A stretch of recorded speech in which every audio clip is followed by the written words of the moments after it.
Case studies of the lab profile in management and business. These case studies will help managers and supervisors learn what they can achieve by using the lab profile. When I was introduced to these concepts in '79 in a linguistics workshop, I saw them as a game changer for business because it could revolutionize management and product development as well as sales and marketing. So I decided to specialize in these concepts and make it easier for folks to understand and elicit and utilize a person's metaprogram patterns. I'm Roger Bailey. If you have a set of questions to elicit a person's metaprograms, I probably developed those questions. I first learned about these kinds of patterns people have in 1979. I had been a programmer analyst at IBM since '66, and at that time in '79, I was working as staff to the director of IBM's most popular mainframe operating system. It's called VM. By the way, over my years at IBM, I had earned degrees in anthropology and counseling. I don't see metaprograms as programs. I understand them to be the functional architecture of our brain's ability to execute the programs in our brain. For me, these tendencies are built into how our brain, our mental processing platform, performs our mental and our physical tasks.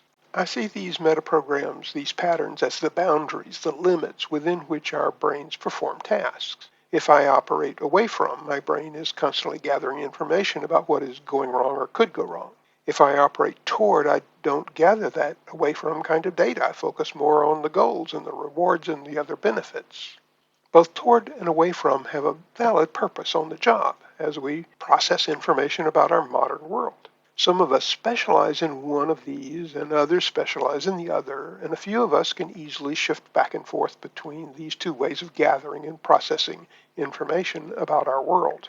I had to develop a vocabulary for describing what I was working with. So I used patterns as the name of the individual ways of thinking and acting, such as toward and away from. I use category as the name of sets of patterns, so that toward and away from are patterns in the category of motivation direction. Over my last year at IBM and for the following decades, I have presented my metaprogram findings and developments at NLP, into business, and management conferences throughout the USA and Canada. I've been teaching my versions of metaprogram patterns and the questions I have been developing to elicit a person's patterns. When I left IBM in late '80, I started to teach these patterns throughout the Americas and Europe. I was also training and consulting with other companies. Over the next few years, I discovered and expanded the number of patterns I was working with from 37 to 54, and expanded the number of categories I was working with from 10 to 17. I changed the name Metaprograms to the Language and Behavior Lab Profile because my target market for my training and consulting was the business environment, and the name Language and Behavior Profile was easier to promote than calling it Metaprograms. Okay, that is a history of how I developed the lab profile, but I'm sure what you really want me to tell you about are my lab profile case studies in management and business. Disclosure, these depicted experiences are not typical. Your background, education, experience, and work ethic may differ. These cases are used as examples and are not a guarantee of success, and of course your results may vary. Case 1. In 1980, a regional airline based in Texas wanted to improve customer satisfaction, so they asked me to profile existing flight attendants to see which patterns were common among flight attendants with no complaints and which other patterns were common among flight attendants with many complaints. There was one lab profile category that was associated with this complaints versus non-complaints, and the complaint pattern often causes the person to be a complaint generator. So the airline installed an activity in their recruitment process which highlighted this set of patterns, and those who were complaint generators were not invited back for the second interview. This airline was in a dramatic growth period with hundreds of new airplanes as well as new pilots and of course flight attendants to be hired and trained. And because they were now using their new screening process for those who had the most contact with customers, they quickly became the lowest complaint ratio airline in the USA and maintained that status for decades. A gold and diamond jewelry manufacturer wanted to grow his business from $2 million to $5 million annually. He was selling his jewelry and window dressings to mom and pop jewelry stores in the USA's Midwest. Each year he would bring in his salespeople to his office and train them in his jewelry and window dressing products and in the sales techniques they needed to use with their clients in their territory. But he was never able to boost his annual sales results to his $5 million goal. After he took a public lab profile training program with me in Dallas in '82, he realized that one of the questions I taught in my course is one his sales staff should have been using with their mom and pop jewelry store owners. He immediately started calling his client store owners, and over the next few weeks he collected the data this question elicited from a representative cross-section of those store owners. He discovered that a vital piece of the sales motivation process for these owners was not being addressed by his sales pitch. So he called each of his sales staff and taught them the change to his sales pitch. And over the next month, all of his sales staff improved their sales results between 50 and 125%. And of course, his overall annual sales volume improved dramatically. He was ecstatic that his overall performance was doing so well. He passed his $5 million goal. So he settled into boosting his manufacturing production to match the new sales volume coming from his better performing sales approach. But another change was in the works. He received a call from his closest competitor in that Midwest market. This man told him he was retiring and closing his business and asked if he would like to hire any of his sales staff before he shut down and let them all go. My client was able to use the lab profile by phone to select many of those available salespeople, whose profiles matched his own well-performing salespeople. This additional bump in his business started happening in '87 during an economic downturn in the USA's economy. Within a couple of years, he was closing in on $10 million annually, which was double his initial business goal. In 1980, an entrepreneur had developed a handheld electronic device to replace the card deck being used by utility company meter readers, gas, electricity, water. Each day it would have sorted the meter reader's route in exactly the same way that the old card deck had the meter reader's route. Of course, that was 4 decades ago, and now in the 2020s, there's no more meter readers because a utility company vehicle drives down the street and pings the meters and gets the current readings without all that manpower being used to collect usage data from all those utility meters. But back in the '80s, a lot of manpower was devoted to looking at each meter, manually coding meter readings on cards, transporting all these cards from all those meter readers to a central office, and with folks keying in the data or loading those cards into a computerized card reader. That was a lot of people hours being spent doing all of that data collection. And with so many people involved, the whole process was error prone. So a handheld device to replace that deck of cards was an amazing advancement. But those utility companies were not listening to him. I was called in to try to find a way for all those targeted utility company executives to be open to changing their data collection from the old way to the new handheld way. The real problem was that existing culture for utility companies involved not changing anything. You don't want the water pressure to change. You don't want the electricity voltage to change. You don't want anything to change. Think about it. The culture for a water utility is the water pressure to remain unchanged. The culture for an electric utility is for electricity to never change. The culture for the gas company is that the services to never change. So trying to sell this new approach was a gut-wrenching affront to those utility company executives who had spent decades trying in every way possible to keep things from changing. So showing them this new technology was met with universal rejection. The roadblocks to accepting this new technology dropped when we were able to help that handheld technology company change their messaging from "it's a new technology"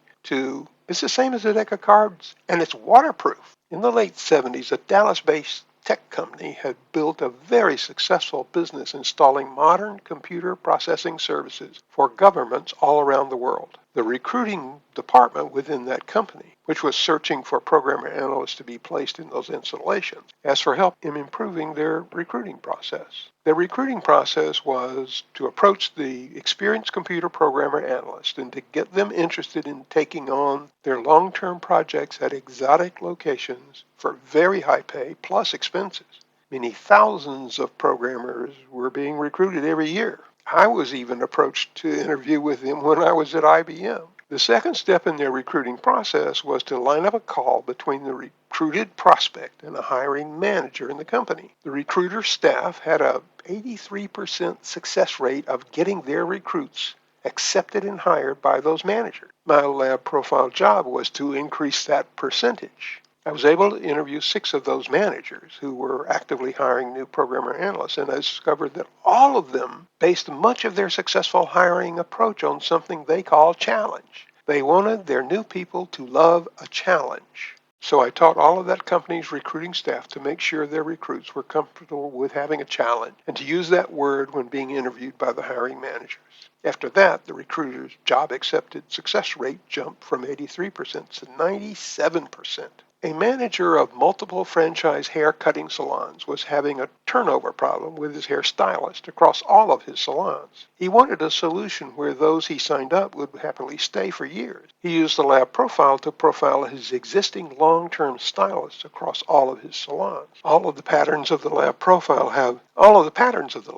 have motivating language associated with each pattern. He was able to write a recruiting ad for stylists which included the motivating language of all of the common patterns of his own group of long-term stylists. 9 stylists responded to that targeted employment ad. 8 of them were a perfect match with the profile of long-term stylists. So his ad was very successful. He asked the stylist who was a mismatch for that target profile why he answered the ad. The guy said he did not like the ad and was not going to respond. But his wife, who was also a stylist, read the ad, really liked it, and she insisted he respond. So the manager talked with the wife and offered her the job, and she accepted and joined his group of long-term stylists. A bank called me to help solve a sudden dramatic increase in keystroke errors by tellers and data entry staff. It was an emergency and they asked me to fly there the next day. I arrived and was met by the VP of Operations. We walked past the tellers to the elevators. On the way up to the executive suite, I asked about their change in management. She was surprised and said there was no official announcement yet. She wanted to know how I knew that. Well, I told her that I saw that none of the tellers had the cloud of Post-it notes that great bank tellers normally had to remind them of the codes of all of those hard-to-remember transactions. And I thought that it must be a new president who ordered a clean desk policy, which would cause their keystroke error problem. High-end bank tellers are focused outside of themselves. In the lab profile, I described this as an external focus. And they have a tendency to need external reinforcement to perform their jobs well. Those Post-it notes are their reinforcement to make sure they perform their keystroke tasks flawlessly. An inexperienced new bank president might not know about this need these critical employees have, and that clean desk policy might easily result in a sudden increase in keystroke errors. The solution was a keystroke code sheet framed in on bank letterhead, which was well designed to be posted as each teller position in the bank where those special codes might be needed. They made that form and the keystroke error stopped. I was called by a company in New England up in the northeast corner of the United States to help them prepare for a new general manager. The company was a mail-order supplier of cassette tapes and CDs of fringe music, folk music, Celtic music, medieval music, stuff like that. And they wanted help in deciding which new general manager candidate to hire. When I visited, they talked with me about how the new GM would prepare and guide the company in modernizing their whole process. This included building a modern computerized warehousing facility. Their current warehouse was an old barn with their products stacked in old feed boxes.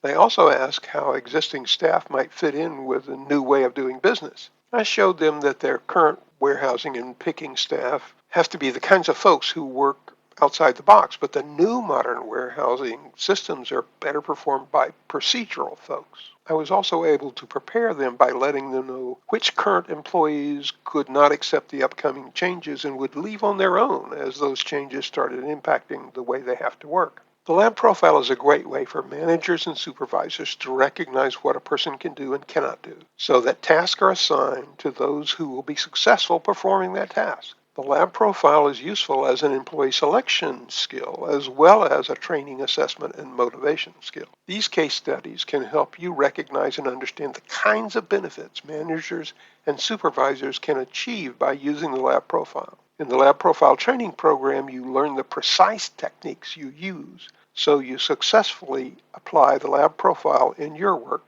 with all your clients.